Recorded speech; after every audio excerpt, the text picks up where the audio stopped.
Sekarang ni kepala saya yang kecil ke topi ni yang besar sangat? Kau tahu tak, baru-baru ni saya berpeluang untuk hadiri pementasan teater amal oleh Indah Water Consortium dengan tajuk Najis Jadi Teman, bersempena dengan pelancaran inisiatif CSR IWK dengan Sahabat Istimewa IWK. Teater ni dibintangi oleh beberapa penggiat seni macam Athilia Harun, selain pelakon teater macam Alfred Loh dan Pravin Arikia dan Mimi Fly korang.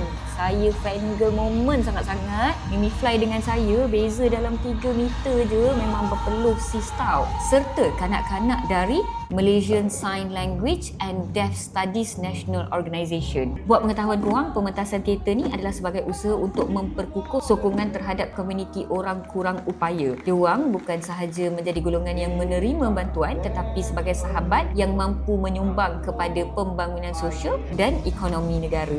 Saya dan suami dapat spend masa tengok persembahan daripada semua pelakon, nyanyian daripada Mimi Fly, tersentuh hati tengok participation daripada komuniti dan organisasi yang lain, and we ended the night dengan a few pictures. Terima kasih Indah Water Consortium kerana mempersembahkan teater amal Najis Jadi Teman serta perasmian Sahabat Istimewa IWK.